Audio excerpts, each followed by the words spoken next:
Hi, I'm Deidre Jordan with CatamaranSite.com. Welcome to another episode where we interview different people around the catamaran industry. Today we are meeting with Robert Quinn from Schionning Designs. Welcome, Robert. How are you doing? Thanks for the welcome. Yeah, I'm doing fine. And yourself? Very well, very well. Thank you for joining us. Excited to meet with you today and hear a little bit more about Schionning Designs and what you can share with us. So just start by telling us about yourself and how you got involved with the company. Okay, well, Schionning Designs is a family business started by Jeff Schionning, and I'm actually one of the few non-family members. I'm a mechanical engineer and designer by heart. I have an international design award to my name, which is lucky enough. I was born in South Africa, but also Australian. And that's where I met Jeff and Lorraine Schionning in Australia. I'd worked with Robertson and Kane for Leopard Catamaran for a couple of years. And then we decided to leave for Sydney and spend life there. This was all pre-children, of course. And then in 2012, I got to know Jeff and Lorraine. And while we didn't kick things off as a joint venture while I was still there, when I moved back to Cape Town, South Africa, they were very keen to start that office and get things going on this side. And both of them were born in South Africa, so they have that tie. And that's what led to us opening this office. Great.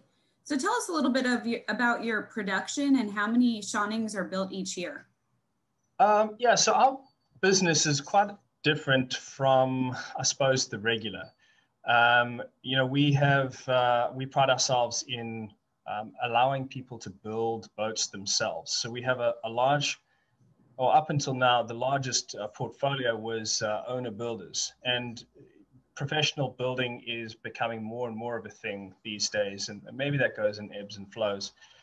But we typically are dealing with clients who build themselves or through professional builders all the time.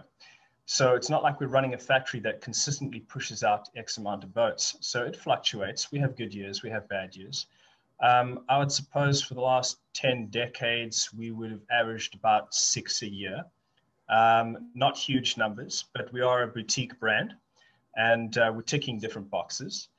In the 31-year history, we've probably done between 400 and 600. It's a difficult number to know. We did business differently a few decades ago.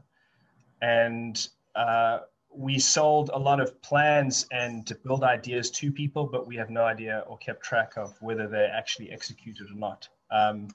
Some clients get in touch with us afterwards and give us the launch photos or the welcome or some sort of feedback, and some don't. They prefer to stay silent. So that's the window of our portfolio. So how involved are you in the build process generally? Give us a little insight into what that looks like. Yeah, so we have our professional builders, and they're usually self-sufficient. When there's a new design, we get more involved with them. And obviously, each builder usually has different strengths, so they contact us for different interpretations of the plans and the guidance. And sometimes it's a rollout period as well, particularly if it's a custom build, because all the variables aren't dialed out in the beginning. So we're finessing as the client goes along, making his choices, her choices. So we're actively, I'd say for every build, we're always present. We're always there to be contacted, but it's not a day-to-day basis. And then for the owner builders, they typically, well, we have had a few repeat clients, but for the first timers, they start with a big learning curve and they have a lot of questions. So there's phone calls. I really enjoy that part of the business, dealing with the clients and guiding them through that. So, we all can learn from each other, and sometimes comments are made where it gets very interesting. So I suppose in the last 10 years, I've got to know a lot of clients and been intimate with a lot of their builds. And once they go through the first early processes, they then become more self-sufficient on like a rinse and repeat kind of recipe.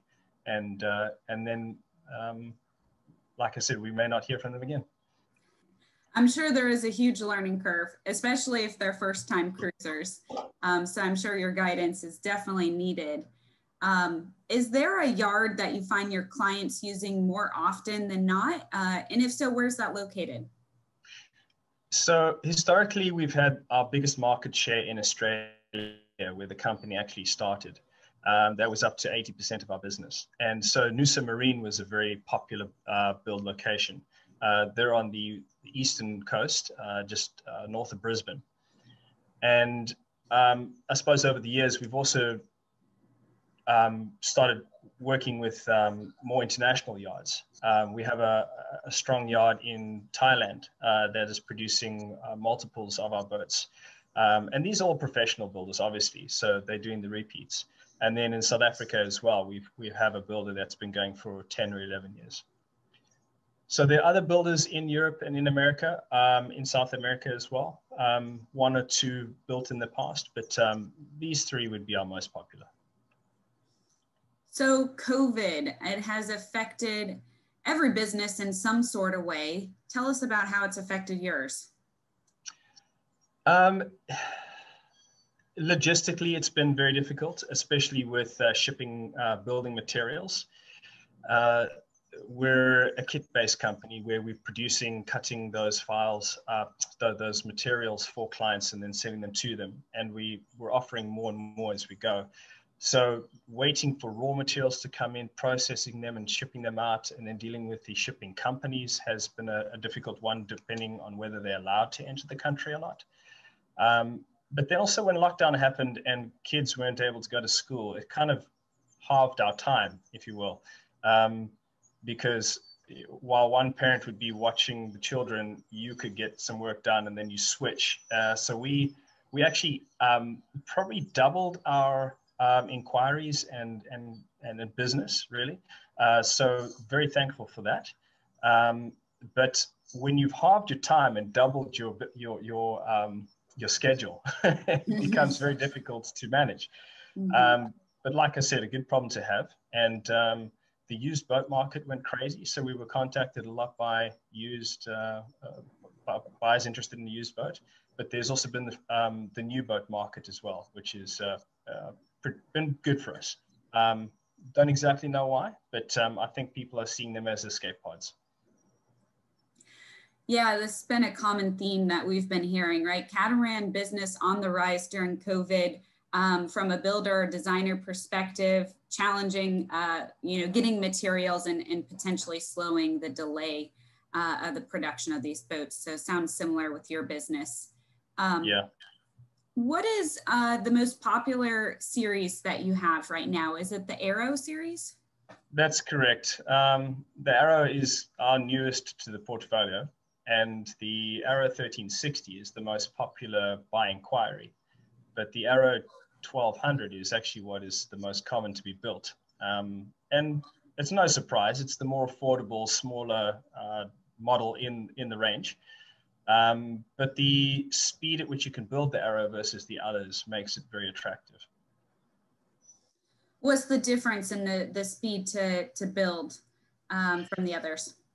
So the Arrow is a purely flat panel construction, and the G-force and the Solitaire, and then that's just on the sailing side, there's power designs as well.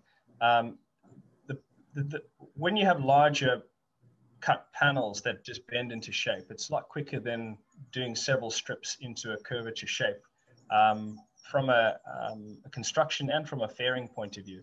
So it can save you up to 3 months just on the construction between the different designs. Very interesting. Okay. Were you involved in the Waterline 1480 design? And if so, what can you tell us about that design? So I wasn't involved. That was before my time. The Waterline was very, very popular. And we did have to, how do I say, we had to retire that model and some of the older ones as well. And it's a difficult decision to make, but those were all hand-drawn designs, and we're now into a modern era of computer-aided design and CNC cutting and all those things. So at one point in time, we just had to draw the line and discontinue those, sadly. But the Wilderness 1480 was a wonderful design because I suppose it's a great liverboard size. It ticked many boxes, and I suppose it was quite different to what was out there in terms of being able to build it yourself versus performance and versus features. How long ago did you have to make that transition and retire it? It was about 4 years, maybe 5 years ago. And there are still some people building them, so we continue to help them out and guide them through it. And it just became increasingly more difficult because it's not all documented in digital format. So with us becoming more of an international business, it's harder to support people from overseas on that platform. Right, makes sense. What's your biggest challenge in getting people to buy a build plan or kit? I suppose it's different for every single client. Location has an influence on that.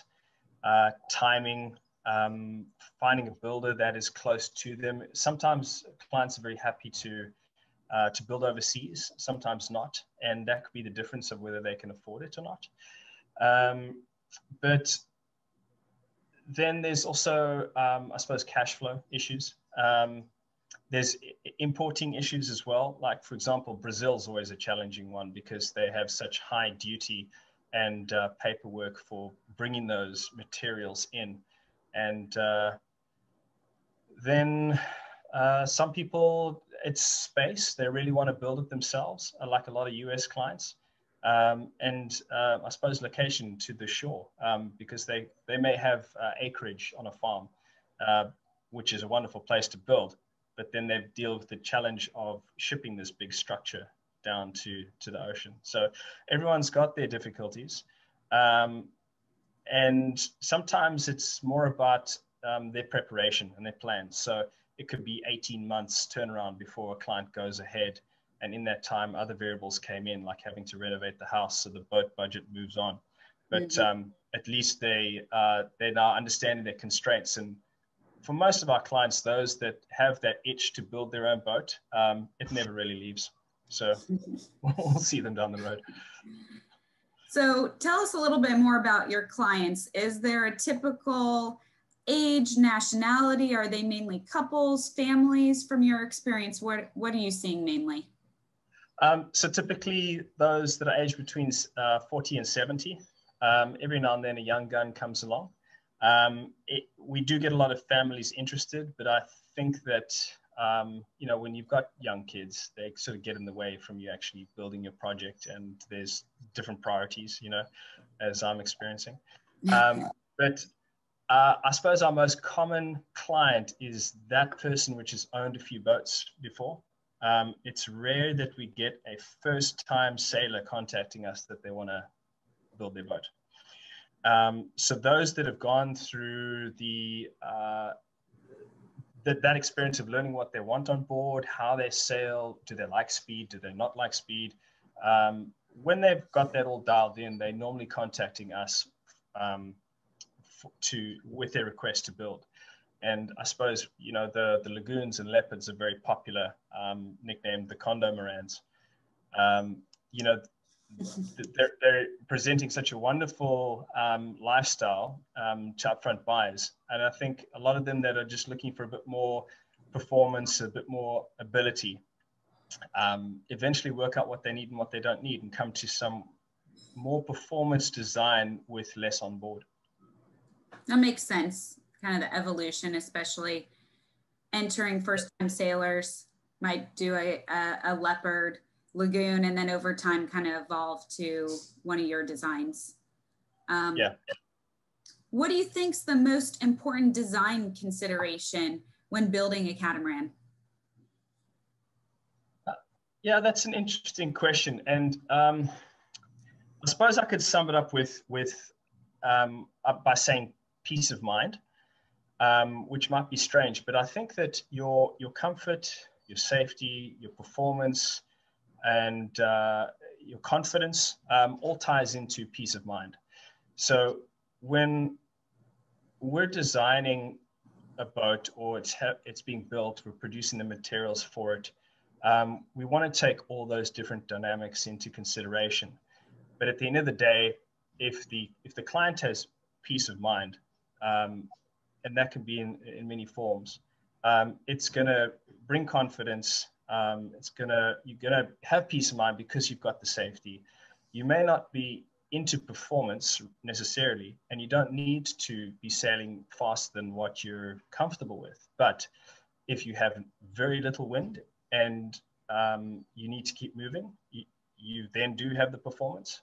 Or if you need to outrun a storm, and it's better to outrun the storm than go through the storm, then you have that performance in hand.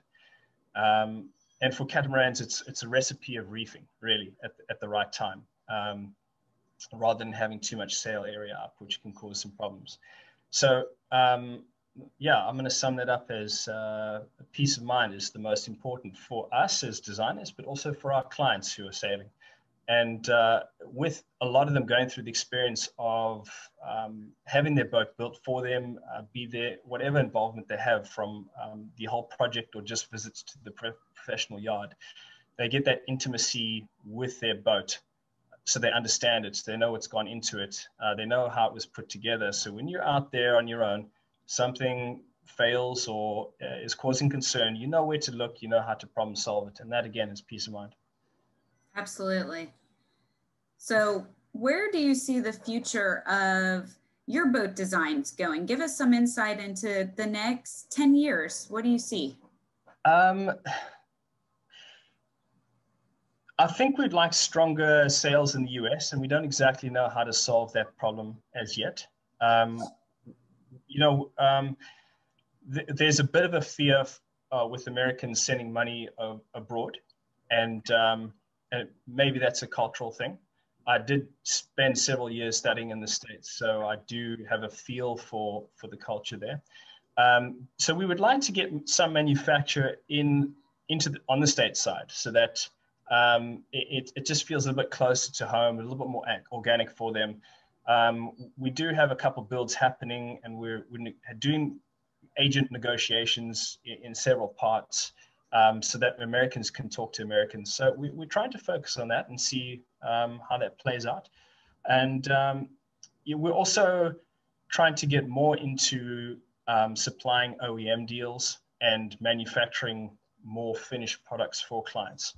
And that's something we've introduced for the last few years, where instead of this daunting project of starting from absolute scratch to finish, our OEM deals can help take some of the variables out of play, where they can obviously price check it and choose it or not to, but at least they've got to price the whole project, and at least that can come up all up front, and they can get close to working out what this is going to cost time-wise, budget-wise.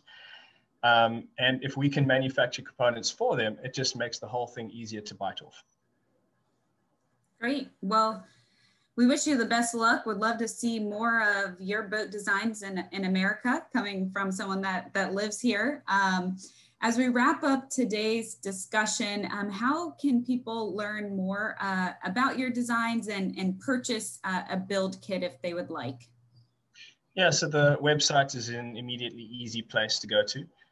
That's at the World Wide Web and schioningdesign.com. We did have an old link with .com.au on the Australian side, but that links to the new one, so you don't have to worry about it. We've just redone the website, and we hope it's appealing. Updated pictures, great links to certain things, and we've got strong content on Facebook and WhatsApp, Pinterest, and then there's builder blogs as well. So I think if you just type in Schionning Designs in Google, a lot will come up. Well, thank you viewers for joining us today on Catamaran Site featuring Robert Quinn.